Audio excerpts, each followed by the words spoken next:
Welcome back, listeners. Welcome to the Fraud Technology Podcast. Today we have Tremayne Carr. He has almost like 2 decades of experience in the financial institutions from the East Coast as well as the West Coast, and I have the pleasure of talking to him today. Please welcome Tremayne. Welcome here, Tremayne. Hey, Ravi, how you doing? Thanks for having me. I greatly appreciate you reaching out, and I'm excited about this conversation we're about to have here. Yes, we love to have you here as well, Tremaine. You've worked in a lot of companies. Would love to know a little bit about you, your journey, and probably some highlights of your career as well. Yeah, sure. I started this long journey of credit risk and fraud actually in the subprime auto space Mm, many, many years ago. And then from there, branched out into what I would consider my first love, which is the mortgage industry. That's where I really got a lot of my knowledge mm, from, and I really, really enjoy the mortgage industry. I think it's, like I said, it's my first love. mm, But then I moved on from there, kind of doing some of the things on Wall Street as far as related to mortgages, which is RMBS securitizations for a lot of the Wall Street firms. mm, Made it through the mortgage crisis, thank goodness, mm, and ventured over to Morgan Stanley, mm, where I was part of the warehouse lending facility. So that's basically, for lack of a better term, a large balance credit card for all of the fintech industry. mm, And so that's where I got the chance to understand the fintech industry, whether it was SoFi, Lending Club, Prosper, Avant, Chime, Varo, you name it. mm, And from there, SoFi recruited me from Morgan Stanley, mm. and that began my fintech journey. Journey, yeah, yeah. So I also noticed that you moved from the east to the west, and I mean, we have heard a lot of stories about how the two regions are different, and I also see that you worked for predominantly banks when you were in the east and fintechs in the west, right? So how has your experience been, especially working for large banks versus fintechs itself? Yeah, it was a hard adjustment for me to go from the West Coast to the East Coast, from New York to San Francisco. Uh, What I tell folks that are thinking about moving, making that same transition is New York is a nighttime city. mm. San Francisco is a daytime city. Oh wow, okay. And so if you are a person who loves to go out, hang out at bars Mm, and do the happy hours, then San Francisco is going to be an adjustment for you, mm, which was adjustment for me. mm, But if you're a daytime person, you get up early, you go for runs, bikes, go for swims, go hiking, do all those things, then San Francisco is the perfect place for you. mm, But since I've been here now almost 7 years, San Francisco's home. mm, Bought a house, and it's where I want to be. I can't see myself mm, moving back to New York, although I do miss it and I do visit mm, regularly. I mean, and to answer your question regarding the transition from banks to fintechs and startups, mm, for me, it wasn't a huge adjustment. I understand how some folks it is. mm, But for me, I like to be innovative. I like to do multiple things, wear multiple hats, mm, and so the box that traditional banks put you in mm, didn't suit me. mm, And I didn't know that until I joined mm, SoFi, and realized that I was able to wear multiple hats. I was able to do different things. I was able to collaborate across the organization with every single department, because I think for the most part, risk, compliance, maybe legal are the only ones that really collaborate across the entire platform, mm, across their entire organization. And so, me being part of risk, mm, I was able to be a part of marketing, product, mm, legal, compliance, whatever the case, was, I was able to be in those conversations. mm, And so that was something that I really enjoyed. mm, And then as a startup, mm, you have your hand, not only do you have your hands in everything, mm, you're also building a lot of mm, the processes from the ground up. mm, And so that's good to see that, you're making a difference, and see that, day one when you started, what you had versus day, I don't know, 5 years later, 4 years later, and you see where the company was, mm, and where your group was versus where it is, and how much you had an impact. And so mm, I enjoy that. And so now that's pretty much, mm, all I look for in opportunities is, mm, a place to mm, build processes from the ground up, and have those foundational mm, things put in place mm. because of me.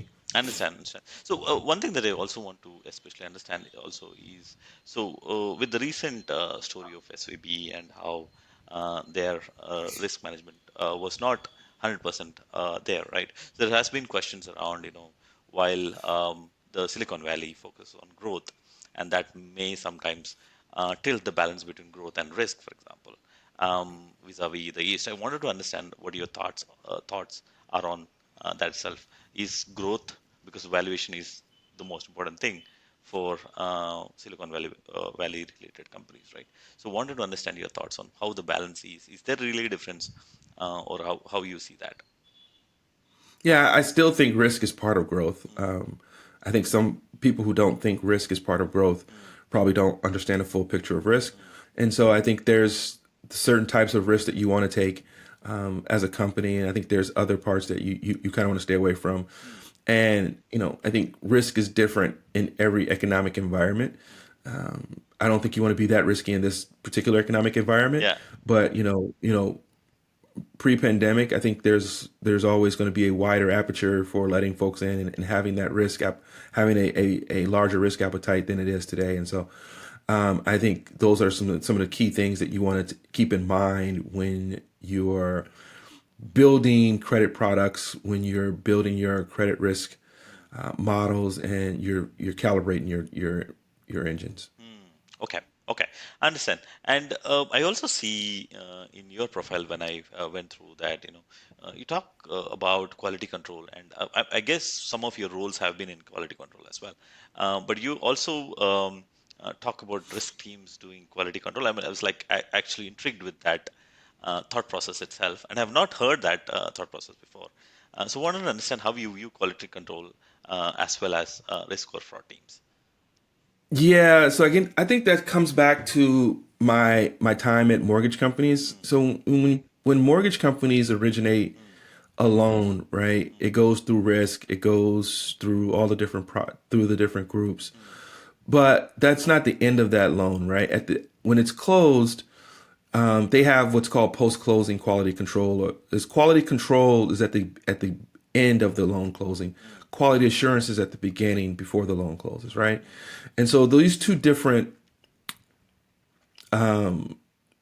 processes allow for you to review the loan before it's closed to make sure all the guidelines were adhered to before it closes, and then at the end you do another sample to make sure the loan was approved according to those same guidelines and policies and procedures, right? mm, And so what you're achieving is if you're doing a 10 to 15% sample in the beginning, you're making sure that all your I's were dotted and T's were crossed, mm, a good loan is going through. And if it's not, you're stopping it right there. mm, You're sending it back to whatever department you need to get those things fixed before it closes, right? mm, Or we found fraud and now it shouldn't close, mm, right? So you've saved the company money. mm, And then on the back end, you're reviewing that same 10 or 15%, mm, but a different segment. mm, And in the on the back end, you're doing one of two things, right? You're making sure that the people on the front are doing their job, and you use it for OKRs, metrics, whatever. You're also checking for false positives in the process, mm, and you're calibrating any tools or any policies and procedures you need. But then you're also making sure that that loan is a sellable loan at the end of the day, right? And so a lot of the fintechs today still sell loans, still securitize loans, right? They still sell their personal loans, their student loans, their credit card debts, all those things. And so they still need to make not only good loans that make them profitable, but they also need to make sure that those loans are sellable on the secondary market. mm, And so I still think a lot of companies should be doing this, right? You should be having some sort of quality control in the front and some quality control and some quality assurance in the front, excuse me, and some quality control in the back end. And so I implemented that at SoFi, and we had I was responsible for the first mortgage securitization there. And all of the portfolios for their personal loans and student loans were good sales because we implemented this process. mm, mm. Okay, so what would a quality control team do? So let's say you have issued a personal loan, let's say, Yeah, and then what does a quality control team do post that? yeah. They basically re-underwrite the loan. Ah, okay. They'll basically re-underwrite the loan to make sure that, Uh, so if it's a personal loan, right, you're going to look at that personal loan and say, did Ravi have the right FICO score for the particular loan amount, the particular program, the particular interest rate mm, that he was approved for. mm, Okay. He had mm. 700, 720, whatever it is. Correct. Uh, Ravi's income was, Mm, $100,000. mm, How is that verified? mm, Is that accurate or not? mm, Was there anything on the credit that needed to be reviewed? mm, Does his credit report mm, have any collections that it simply got through? Like all those different things, they would re-underwrite and say this loan passed, or no, this was missed, mm, and this probably should not have been mm, a loan we closed, or it shouldn't have been a tier one. It should have been a tier two. And then they write up, what the difference in the tiers are, and how much that loan cost the company, mm, and is it still sellable or not? mm, mm. Because now it might not be sellable. You probably can't sell it as an A loan, but you can sell it as a B loan, which there's a price difference between the two. Okay, understand. So all these checks are already done when you're already giving the original loan, when you're closing the original loan, but you're double checking the same information. And when you're doing that, are you getting extra information from the customer or any other system, No, or you're just no, using the no. same data? Yeah, you never reach out there at post. You're never reaching out to the customer. You're just basically going on, the information that you have at the time in the file, Mm, any notes that may be in your system, wherever they are, mm, and you're going from that. Now, if it's pre closing, mm, then you're doing the same underwrite, but then you send it back to the person who did the initial, mm, and you're having them either gather any other documentation they need, mm, or you're telling them this loan shouldn't close, and here's why. Okay, okay, got it.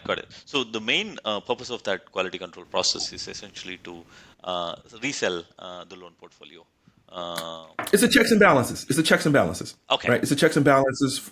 Mm, In the beginning, it's a check and balances for whomever is responsible in the beginning. It's a checks and balances for whoever is responsible in the beginning, but also throughout the process. okay, understand.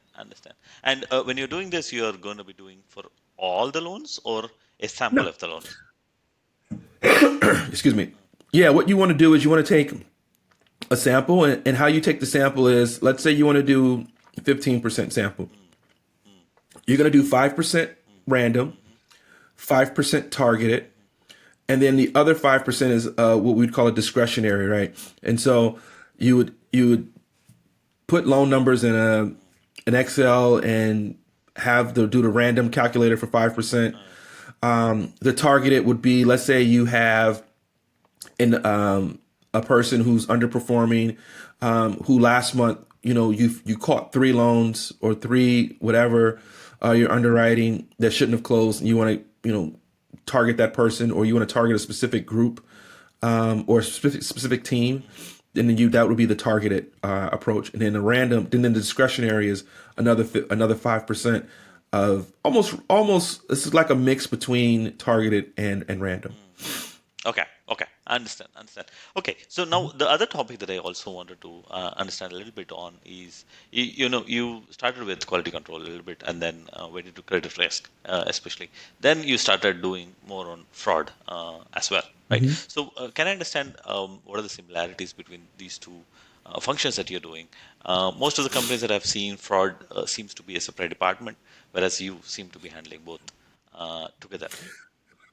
Yeah, so I think credit risk is a large umbrella with a lot of things under it, right? Whether it's actual credit risk, whether it's fraud, whether it's quality control, whether it's third party risk, vendor management. It's a wide umbrella, and so I think how I was able to pivot, or not, I wouldn't say pivot. How I was able to have the experience of all these different touch points underneath the credit risk umbrella is that, again, in the mortgage industry, Mm, and I try to explain this to folks. It's like, mm, if you're a mortgage underwriter, mm, you can underwrite anything, mm, because mortgage underwriting is harder than personal loan underwriting, mm, auto underwriting, credit card underwriting. mm, If you're a mortgage underwriter or commercial loans underwriter, mm, you can underwrite anything. mm, And so as a mortgage underwriter where I started, I you see it all. You have the skills to identify red flags for fraud. You understand quality assurance, and you understand quality control, and you understand mm, credit risk. You know what your guidelines are going to be, So you know that I can't approve someone below a 750 FICO score. I know how to calculate income. I know how to calculate DTI. I know how to look at tax returns, complicated tax returns, business tax returns, trust income, royalties income, any type of income you name, I can underwrite it and I Correct. can give you a monthly or annual salary on that. And so it was easy for me to transition to say, oh, you want me to just to do X, Y, or Z? This is easy. I can do that. Oh, and by the way, guess what? I'm underwriting this, but I'm noticing these red flags, and this is potential fraud. And they would say, "Well, just send it to the fraud team." And I would send it to them, and they'd be like, "Oh, thanks for catching this. A lot of underwriters couldn't do this." And then, or Tremaine, we did a 10% sample of your production for the month. All of them came back great, no issues, right? And so, as I throughout my career and every place I've worked, I've been able to just incorporate all three of those. And so when I came to fintech, and I was like, "You guys don't do this? Oh, well, let's do it. Here you go. This is how we do it, and this is what we should do." And I just somehow just became the subject matter expert, in implementing these particular procedures in various companies, and they've always stayed under me under one umbrella. Understand. Understand. So you talked about mortgage and how you do pretty much everything when you're doing mortgage, right?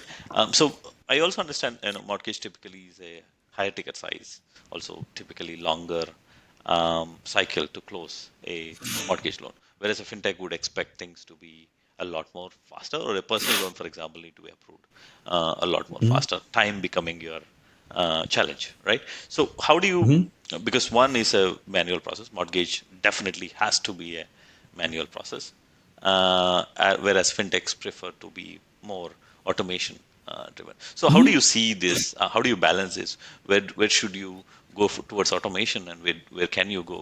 Where do you definitely need humans still?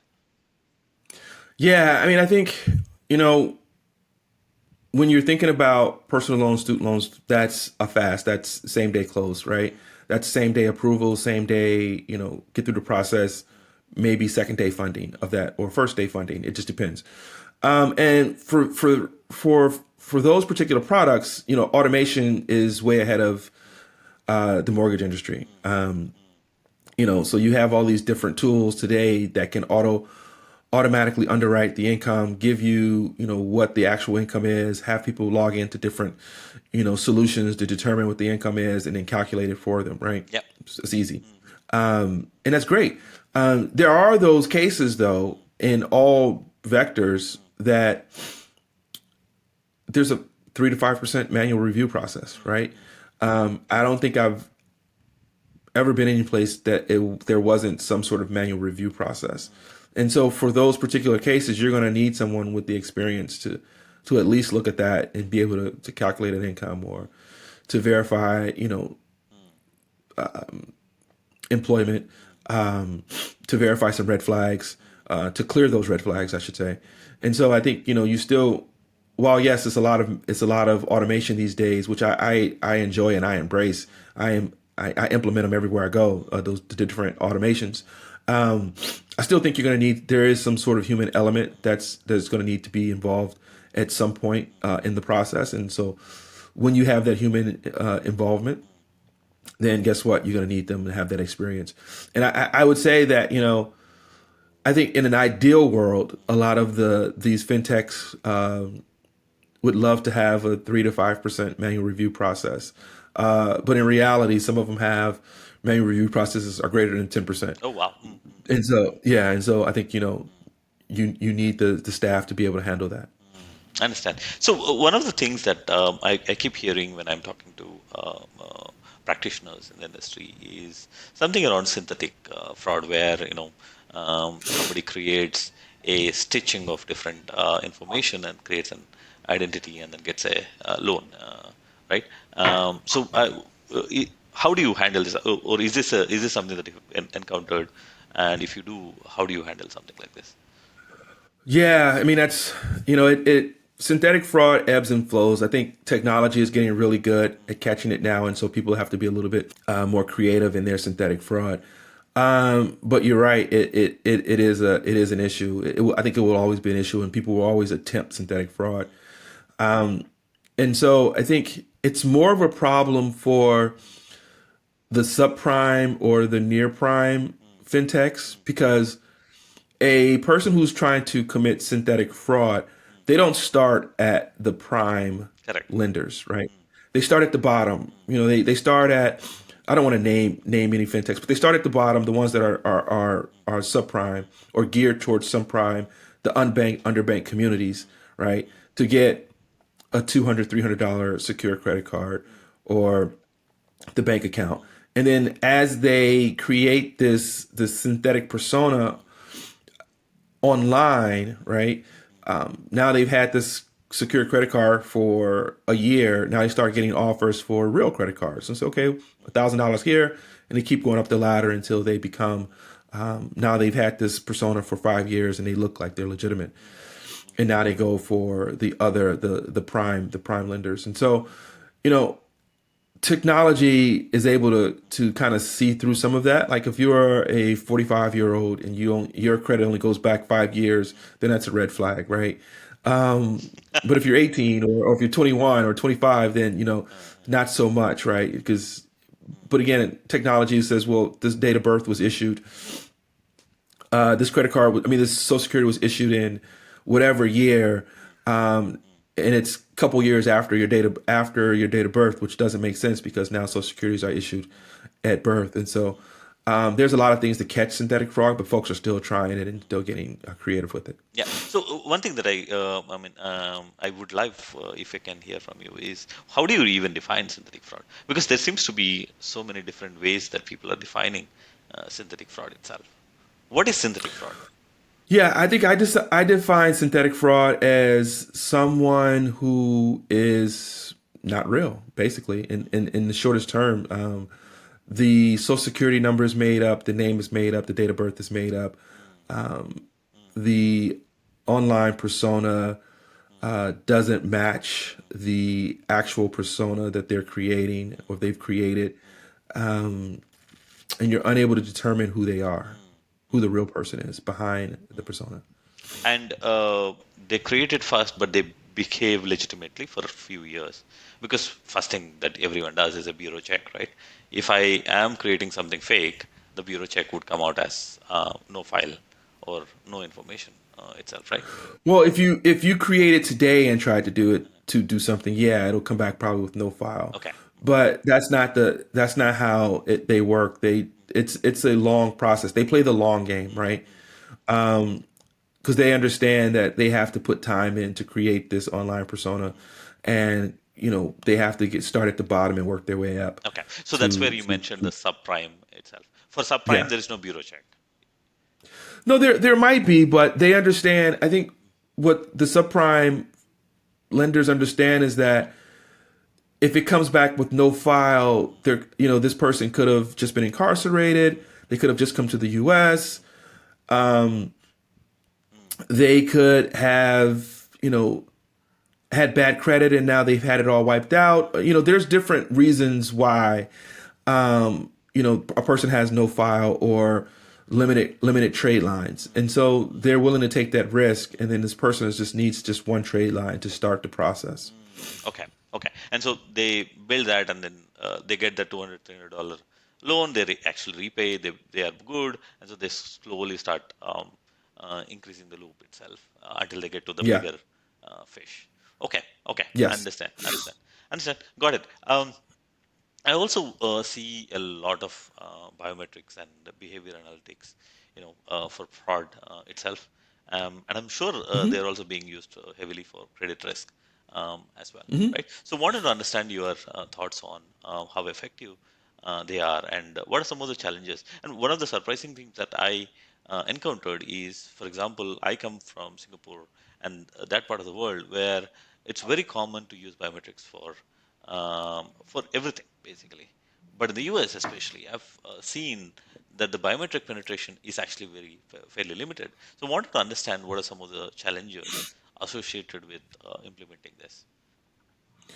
Yeah, I mean, I enjoy using the biometrics and from the different solutions that offer it. I mean, I think it's a good way to prevent fraud. You're making sure that the person who's applying for whatever product you're offering is who they say they are. The tools work how they're supposed to work. They verify the legitimacy of the particular documents that you're providing. I think what most people will say about biometrics is that it adds that layer of friction to To the their customer. process to the customer that they may not want, because their first argument is this is a layer of friction To to the customer that's going to create fall off and conversion rates. It's going to affect conversion rates, which isn't necessarily true. And if someone's going to fall out of the funnel because you're asking them to upload a driver's license or a passport, chances are that's not a customer that you really want, right? And there's ways that you can implement biometrics within the funnel that prevent fallout, right? So you would only implement these particular solutions if some of the information that the person submitted doesn't check out, and then you ask them for additional documentation, which would include the Yeah, biometrics.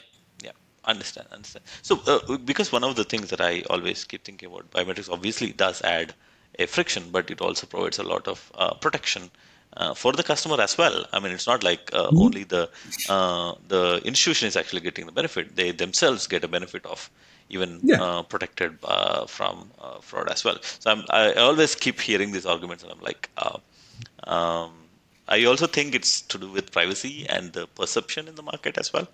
That the moment we talk about biometrics, the customers may feel hesitant in providing something like that. Not just about friction, but about perception, basically. I think there's a couple of thoughts on this. I think I don't, these are probably just my thoughts, but I think depends on the demographic you're soliciting your products to, right? I think the younger folks, younger generation, are used to uploading your documents, used to asking for these particular things, and so that friction doesn't bother them. But I think if your product is for an older generation, then maybe they have those sort of reservations to uploading it because of what you mentioned, privacy and things of that nature. But again, I think you don't ask for it for everyone. You ask for it for the ones who information can't be verified, right? And again, it goes back to the manual review rate, right? That's that if you're implementing your solutions the correct way and you're calibrating them on a monthly basis, you're providing feedback files to your vendors so they can calibrate their tools. Yeah, So you can show them the false positive rates of their solution, and they can make their tools better. Then your manual review rate should never be, or your rate should never be over 5%. And you're able to now reduce the number of folks that come through that require documentation upload. understand, understand. Okay, and as I mean, because fraud and even probably credit risk in that, for that matter, probably are like credit risk probably less so than fraud, is more a cat and mouse game. So you plug one hole, people are always trying to figure out, can I make a hole somewhere else, right? So how do you adopt uh, emerging threats, basically? How do you continuously stay on top of this game? Yeah. So I think any experienced credit risk or fraud person, whatever you're doing, I would say I don't think this even for credit risk or fraud. I think it's just whatever your profession is. I think in order to stay relevant in that particular field, you have to have a great network of folks to ping questions off of, to collaborate with, attend a lot of conferences, you know, roundtables, meetings like this that you and I are having, because you haven't seen everything, right? You don't know everything. There may be a fraud ring or fraud scheme happening in Florida that hasn't hit the West Coast yet, Correct. right? And so that's honestly that's how I stay relevant in this space. Um, I attend a lot of conferences. I'm on fraud roundtables. I have conversations like this with folks because you just don't know, right? Like especially when I was, I was at, at SoFi. SoFi is at the top of the pyramid in terms of prime lenders, right? Yep. So the fraud that we saw, a company at the bottom of the pyramid probably saw 6 months before we did, right? Yeah. And so you want to have those conversations because again, it starts at the bottom. It doesn't start at the top. And so here's a good example. Um, Most people in the industry understand, and I think there was an article on this recently too, understand that for a long time, Glendale, California was like the number one fraud location in the US. Everyone knew that there was a certain demographic there that was perpetrating fraud across the fintech space. Everyone got hit by them. If you didn't, you were very, very, very, very, very, very lucky. You should have played lotto. And so, you don't know about this particular group unless you have conversations with folks and say, "Oh, you're being hit by this, so are we." Well, what did you do? Well, how can we prevent this? And so when I first found out about them, I immediately started talking to some of my, counterparts in the space, and a couple like, yeah, this is what we did. We had them a month or two ago. This is what we did. Okay, great. But then they're going to switch up, and then when they switched up, I was able to say, hey, listen, they've switched up. This is what they're doing now. Oh, you know what? No wonder we're seeing a lot of losses amongst our self-employed borrowers. Okay, well, great. Thanks for letting me know. And so I think that's how I plug holes. I mean, yeah, you run reports internally. You calibrate your tools. You see where the trends are and see where there's. But again, I think the conversations that you have with your counterparts in the space are invaluable. Okay. So is there like a community for, I mean, I do know the conferences itself, but is there like a community for, let's say, credit risk professionals or fraud professionals itself? Yeah, there's a ton out there. I mean, I think there are fraud roundtables, there are consortiums, there LinkedIn groups. They're out there. You just have to find them, right?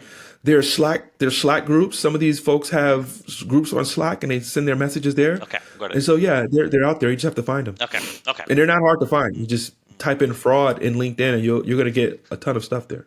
Yeah, yeah, yeah. Got it, got it, got it. Okay, my final question is, so one of the things that let's say, you've been in in the financial space for almost 20 years, right? What is something that you you you wish that happens? For example, like you keep thinking that this should have happened, but has not happened for a long time, right? Think that this is actually simple or easy. What's the frustration that you have around that? What is something that I wish that has happened that hasn't happened? That's a good question. I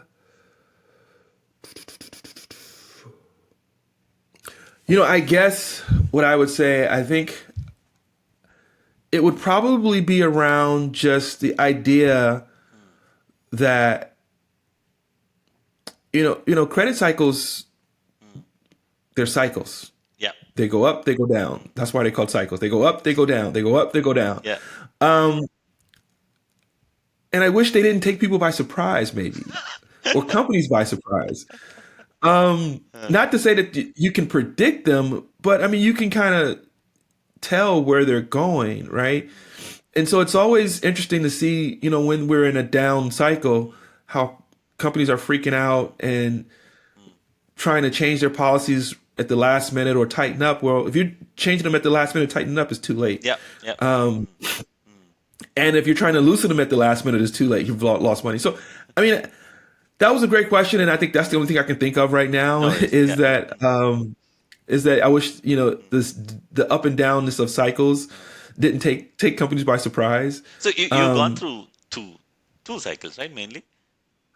Actually, so let's think about that. So I started my career at the end of the first mortgage crisis, not 2008. So I'm pretty seasoned in my age. Uh, So yeah, I think I started my career at the end of the first mortgage crisis in the late '90s, okay. like mid to late mid no mid '90s, mid to early '90s, Mm. right? I think the first one was in '96, '97, '8, I guess so. something Yeah, like yeah, that. yeah, yeah. Mm. And so finished that one, and then the mortgage crisis in 2007, 8. Mm. And then I guess COVID. Mm. So yeah, 2 or 3. Yeah. Yeah, yeah, yeah. Let's see. Okay. Yeah. Okay. Cool. Awesome. That was my last question, and thank you so much, Tremaine, for Mhm. answering all the questions with patience. And all our listeners would love to hear some of the insights. I mean, I've particularly also heard some of the fascinating things that I've probably have not heard before. And thank you for that. And nice to have you here. Hey, thanks, Ravi. Greatly appreciate it. Thanks for having me. Thank you.